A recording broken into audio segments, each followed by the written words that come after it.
used to suffer from hypothyroidism. When I was first diagnosed with hypothyroidism, my doctor informed me that I would have to take drugs every day for the rest of my life to control it. That turns out not to be true. Because hypothyroidism doesn't have to be permanent. Its underlying causes are now well understood. And those underlying causes are easy to deal with. People like me used to have hypothyroidism but don't anymore. Our joints no longer ache, our skin and hair is in good condition. We're full of energy, and depression or low mood has given way to relief and happiness. The following video tells my story. And my story can quite quickly become your story. Hypothyroidism is a frustrating disease. You'll know what I'm talking about.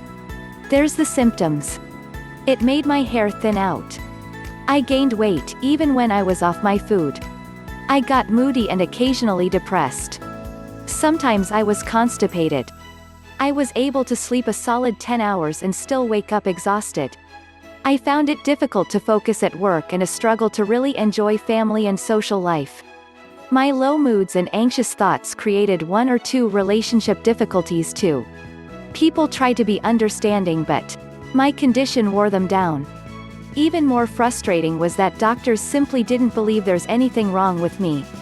After several discussions, my doctor looked at my thinning hair, accepted that my dry skin and aching limbs wasn't normal. But then put my fatigue and anxiety down to me being preoccupied with my thinning hair and aching limbs. He told me he couldn't find anything wrong with me. He advised I eat better, exercise more and take up a hobby. When he did finally have my blood tested, hypothyroidism was diagnosed. I was put on a lifetime course of drugs. They had some positive effect, but they mostly reduced symptoms a little, they never got rid of them. So I was still tired an awful lot, but I could mostly keep my eyes open.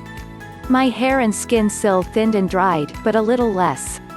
And so on. The meds became a problem. I developed some dosage problems, which is common with hypothyroidism meds. They're sensitive drugs. A bit too much or too little can have dramatic effects on a person's health. Even taking pills from a new batch can lead to adverse reactions. My doctor informed me that for many people thyroid problems fluctuate over the course of the year. Which, as I found out, means the dosage had to fluctuate too. I've never been keen to take drugs for illnesses. They're toxic, unnatural and, over time, can cause as many problems as they solve. Yet here I was, stuck, basically. I wasn't getting better.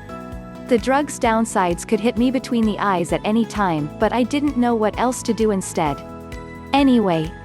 That's all done with now. I no longer have the disease. So I can look back on those days and smile. It's all over for me. I'm fully well. I do still recall it all though. And I feel for others who are ill now the way I was then. My recovery is complete. It happened pretty quickly, about 4 weeks, give or take a few days. And that disease ain't coming back either. I'll explain why.